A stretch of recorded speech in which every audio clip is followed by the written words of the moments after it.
망설임을 허락하지 않기로 한 약속이었는데요. 저 질지라도요. 여기서 물러나면 제 손이 거짓말을 배우는 거예요. 연지영이 그렇게 말했을 때 수락하는 순간 조용해졌습니다. 엄봉식이 젓가락을 내려놓고 숨을 고르게 했고 맥만수는 불길을 한 칸 낮췄습니다. 윤춘식은 소금단지 뚜껑을 꼭 닫았고 신막지는 칼날을 햇빛 쪽으로 돌려보았는데요. 모두가 알았습니다. 오늘의 주제는 승부가 아니라 결단이라고요. 연지영은 일부러 더 또렷하게 말했습니다. 전하께서 요리 대결을 국가의 중대사로 올리셨잖아요. 그걸 핑계 삼아 제 등을 떠밀고 싶은 사람이 많은데요. 저는 제 발로 들어가겠습니다. 이연은 그 말을 들은 뒤 반응을 늦췄습니다. 왕은 쉽게 감탄해서도 쉽게 염려를 드러내서도 안 되는 자리였는데요. 그래도 이연의 표정에는 아주 얇은 금이 그려졌습니다. 대령숙수, 너의 손이 나라의 체면을 짊어진다. 그 무게를 안다면 말이 달라질 수도 있지 않느냐. 연지영은 고개를 저었습니다. 무게를 알수록 더 단단하게 잡아야 하거든요. 무게가 두렵다고 손을 떼면 요리는요, 바로 등을 돌리더라고요. 이 대화가 첫 번째 심리적 고비를 지나가는 달이었는데요. 이연의 눈빛이 잠깐 흔들리다가 다시 고요해졌습니다. 좋다. 다만 내가 스스로 선택했다고 기억해라. 그 말은 허락이자 경고였습니다. 강목주는 그 말을 멀찍이서 듣고 있었습니다. 강목주는 향낭을 느리게 흔들면서도 속으로는 빠르게 계산하고 있었는데요. 연지영이 대결을 받아들인 이상 그녀의 결단은 칭송과 미움을 동시에 부를 거였습니다. 강목주는 거울을 보며 혼잣말을 했습니다. 결단이 아름다울수록 실수는 비극이 되고 비극은 누군가의 기회가 되죠. 강목주가 누군가를 누구라고 생각하는지는 말해지지 않았지만 미소가 정직하게 대답하고 있었는데요. 그 미소가 곧 두 번째 고비의 씨앗이 되었습니다. 제산대군은 더 노골적이었습니다. 제산대군은 임송재를 불러 낮은 목소리로 물었습니다. 대령숙수가 오늘도 전하의 혀를 되돌렸다고 들었네. 그 혀가 내일도 제 길을 갈 수 있을까? 임송재는 예의를 지키며 웃었습니다. 길은 늘 여럿이지요.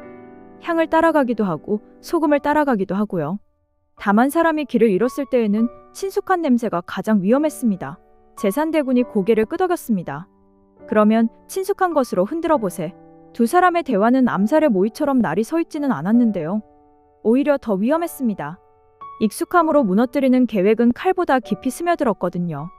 연지영은 석일금을 불러 준비를 갈랐습니다. 시간 안에 재료가 못 오면 어떻게 하죠? 석일금이 물었을 때 연지영은 단박에 대답했습니다.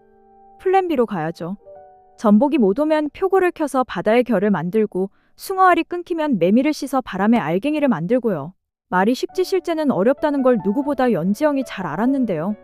그래도 결단은 완벽이 아니라 방향을 고르는 일이었고 방향을 고르는 순간 수백 가지 선택이 제 발로 달려오기 시작한다는 걸 알고 있었습니다.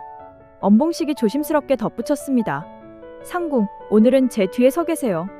칼은 제가 앞에 들겠습니다. 연지영이 웃으며 고개를 저었습니다. 아니요.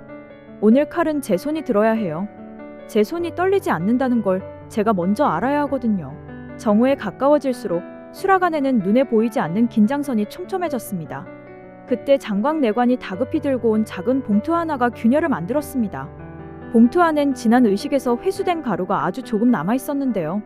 연지영이 냄새를 맡고 간을 손끝으로 찍어보니 혀를 잠깐 둔하게 만들고 특정 향의 반응을 열게 하는 배합이었습니다. 석일금이 숨을 삼켰습니다. 이걸 누가 쓴 걸까요? 연지영은 대답하지 않고 종이를 접어 봉인함에 넣었습니다. 오늘은 이름을 부르지 말자. 우리는 맛으로만 대답해보죠. 이 침착함이 세 번째 고비를 지나가게 했는데요. 이름을 덜어낸 자리에는 정확함이 들어설 수 있었기 때문입니다. 대결의 규칙이 발표되자 수락안은 더 빨라졌습니다. 제한 시간, 제한 재료, 예상 못한 주제. 사신정사가 던진 키워드는 소개맛이었는데요. 거칠애를 걷어내고 본질을 드러낼 줄 아느냐를 묻는 과제였습니다. 강목주는 방으로 돌아가 상자 하나를 열었습니다. 상자 안에는 오래된 향수가 적신 수건과 익숙한 매듭이 묶인 끈이 들어있었는데요. 강목주는 수건을 기름종이에 감싸며 중얼거렸습니다.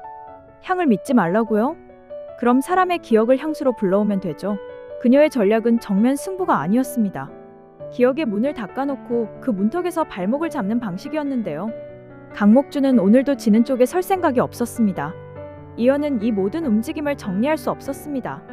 왕이라는 이름은 감정을 접는 기술을 요구했는데요. 그러나 연지영이 제가 제 발로 들어가겠습니다 라고 말한 순간부터 이연의 마음은 묘하게 가벼워졌다가 더 무거워지기를 반복했습니다. 그는 스스로에게 질문했는데요. 내가 믿는 건 대령숙수의 손인가, 대령숙수의 사람인가? 그 질문이 네 번째 고비를 만들었습니다. 신뢰가 사람에게 닿는다면 그 신뢰를 흔드는 자는 사람의 흔들림을 노릴 테니까요. 대결이 시작되자 첫 수가 엇갈렸습니다. 예정했던 바닷것이 늦어졌고 대신 들에서 건져 올린 재료가 먼저 도착했는데요. 맥만수가 시간 안에 못 오면 어쩌죠? 하고 속삭였고 연지영은 바로 대답했습니다. 들의 결로 바다를 만들면 돼요. 곡물이 가진 바람을 꺼내서 소리로 간을 잡아보자고요. 장영실의 후손이 전해줬다는 진동판을 화로 밑에 얹었고 솥에 숨을 고르게 맞추었습니다. 물 끓는 소리가 매끄럽게 이어지자 곡물의 전분이 부서지는 호흡이 들렸는데요. 연지영은 그 소리를 간으로 번역했습니다. 짠맛을 한치 뒤로, 단맛을 반걸음 옆으로, 신맛을 아주 가볍게 문턱에. 수락한 식구들이 숨을 같이 맞췄습니다. 그때 다섯 번째 고비가 왔습니다. 임송재가 심부름꾼을 통해 전하의 미각이 오늘따라 예민하시다. 향을 한 방울 보태는 것이 어떻겠느냐. 라는 전가를 보낸 건데요. 장광내관은 전갈의 매듭을 보자마자 눈을 세게 감았다 떴습니다. 익숙했습니다. 연지영은 전갈을 조용히 접었습니다. 오늘은 향이 아니라 소리로 갈게요. 그 말은 어떤 사람에게는 도발이었습니다. 익숙한 조언을 거절한다는 건 곧 질서 바깥으로 나서겠다는 선언이라서요. 그래도 연지영이 물러서지 않은 건 결단이란 게 결국 책임을 기꺼이 떠안겠다는 약속이기 때문이었습니다. 접시가 하나둘 나가기 시작했습니다. 첫 접시는 곡물과 들기름이 만든 묵직한 숨, 두 번째는 산초로 혀끝을 깨워 달큰한 막을 걷어내는 맑은 국, 세 번째는 장에 오래된 짠맛을 얇게 펴서 추억이 덜 아프게 만드는 작은 찬. 이연이 차례대로 맛을 보며 말했습니다. 오늘은 입이 아니라 마음이 먼저 풀리네요. 그 말에 인주대왕 대비의 시선이 아주 잠깐 흔들렸고 강목주는 손가락으로 향난끈을 꽉 잡았습니다. 제산대구는 미소를 유지했는데요. 미소는 오래 갈수록 흠이 많아지더라고요. 그 흠을 연지영은 놓치지 않았습니다. 여섯 번째 고비는 뜻밖의 곳에서 나왔습니다. 석일금이 급히 뛰어와 귓속말을 했는데요. 상궁, 대결 규정에 없는 접시가 경쟁자 쪽에서 나갔습니다. 향수건으로 찬압을 닫고 내보내더라고요. 연지영은 잠깐 눈을 감고 생각을 정리했습니다. 반칙을 곧장 고발하는 방법도 있었지만 오늘의 결단을 소란으로 덮고 싶지 않았습니다. 그는 조용히 한 접시의 구성을 바꾸었습니다. 향에 붙는 기억을 넘어서는 방식, 익숙한 향보다 더 익숙한 체온으로 설득하는 방식, 따뜻함과 온도의 완급으로 혀의 문을 두드렸는데요. 맛은요, 냄새가 아닌 온도에서도 길을 찾더라고요. 그 말에 엄봉식이 눈시울을 훔쳤습니다. 상궁, 오늘은 우리도 배웁니다. 일곱 번째 고비는 이연의 내면에서 다시 솟았습니다. 연지영이 만든 마지막 접시 앞에서 이연이 아주 길게 숨을 들이켰는데요. 대령숙수, 내가 지면 나는 무엇을 잃느냐? 연지영은 담담하게 대답했습니다. 전하가 잃는 건 승부가 아니라 기준입니다. 흔들려도 돌아올 길이 있다는 기준이요. 그 답이 이연의 가슴을 세게 치고 지나갔습니다. 이 대화에서 누가 왕이고 누가 신하인지 경계가 잠시 흐려졌는데요. 경계가 흐려질수록 마음의 목소리가 또렷해지는 순간이 있었습니다. 심판의 손이 올라가고 사신들의 평가가 이어졌습니다. 결과는 아주 근소한 차이의 승리였습니다. 환호가 터졌지만 연지영은 환호 앞에서 미소를 짧게만 머물게 했습니다. 승패보다 중요한 게 있었기 때문이었습니다. 그때 석일금이 파르르 떨리는 손으로 종이 한 장을 내밀었습니다. 상궁, 대결 중에 수락한 뒤편에서 발견됐습니다. 종이에는 짧은 문장이 적혀 있었는데요. 오늘 밤 대령숙수를 치라. 매듭과 획이 익숙했습니다. 장광내관이 나직하게 말했습니다. 이건 여러 사람의 손이 섞여 있네요. 한 사람이 아니고요. 그 말이 여덟 번째 고비를 만들었습니다. 적이 한 명일 거라는 안일함이 깨졌거든요. 연지영은 종이를 불에 던지지 않았습니다. 증거는 불에 약하고 결심은 불에 강했으니까요. 그는 이연에게 아주 짧게 부탁했습니다. 전하, 오늘 밤은 제게 맡겨주세요. 제가 제 이름을 지키고 전하의 기준도 지키겠습니다. 이연이 흔쾌히 허락하지는 않았는데요. 대신 길게 한숨을 쉬고 고개를 끄덕였습니다. 대령숙수, 내가 스스로 선택한 길이다. 내가 막을 수 없구나.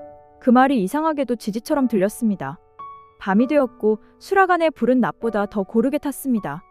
강목주는 향낭을 봉인함에 넣었다가 다시 꺼냈고 제산대구는 사람을 묶었다 풀었다 하면서 기회를 기다렸습니다.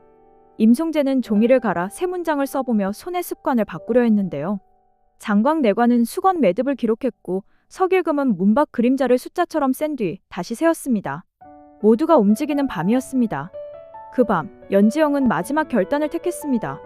수라간 문을 잠그지 않는 일, 그리고 밤참의 간을 믿음으로 맞추는 일. 믿음이요? 엄봉식이 되물었고 연지영이 고개를 끄덕였습니다. 짠맛과 단맛 사이 물이 끓기 직전의 온도처럼 딱 붙잡아두는 그 지점이요. 누가 들어와도 맛이 흔들리지 않도록요. 한참 뒤 문이 열리고 이연이 홀로 들어왔습니다. 이연은 말없이 앉아 한 숟갈을 떴는데요.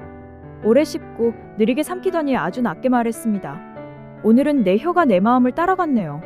대령숙수, 너의 결단이 내 결단을 부르더군. 그 말이 9번째 고비를 지나 마지막 문을 여는 열쇠가 됐습니다. 연지영은 고개를 숙였고 속으로는 아주 단단히 다짐했습니다. 오늘의 결단은 내일의 결단을 불러온다는 거려. 승부는 끝났지만 표적은 사라지지 않았습니다. 다만 표적을 향한 칼이 스스로 흔들릴 만큼 기준이 또렷해졌습니다. 강목주는 거울 속 자신의 눈을 길게 바라봤고 재산대구는 미소의 테두리를 한 칸 더 좁혔습니다. 임송재는 매듭을 풀어 헤치며 다시 묻었습니다. 익숙함이 정말로 무기일까 아니면 덫일까? 인주대왕 대비는 다음 의식의 정권을 거두겠다고 예고했고요. 수라간 식구들은 불과 칼과 소금과 물을 다시 원점에 올렸습니다. 석일금은 손등에 작은 상처를 가리지 않기로 했습니다. 가리는 것보다 드러내는 편이 서로를 더 지켜준다는 걸 이제 알았거든요. 그리고 새벽, 연지영은 빈조리대 앞에서 짧게 기도했습니다. 오늘 제가 흔들리면 전하의 마음도 흔들릴 거예요. 그러니 손이 먼저 흔들리지 않게 해주세요. 기도가 끝나자마자 대문 너머에서 느릿한 발소리가 들렸습니다. 이름을 말하지 않아도 누구인지 아는 익숙해서 경계해야 하는 발소리였는데요. 연지영은 칼을 쥔 손에 힘을 조금 더 주었습니다. 도망치지 않고 숨지도 않고 요리로 대답하기로요. 아직 풀지 않은 이름이 몇 개 남아 있었지만 그 이름들은 다음 접시에서 직접 걸어 나오려고 기다리고 있었습니다. 결단은 한 번으로 끝나지 않는다는 걸 연지영이 누구보다 잘 알고 있었기 때문입니다. 그래서 그녀는 불을 켰고 그 불 앞에 오늘의 마음을 올려놓았는데요. 마음이 먼저 끓기 시작하면 맛은 이상하게도 더 늠름해지더라고요. 오늘도 그걸 증명해 보이려는 사람이 있었습니다.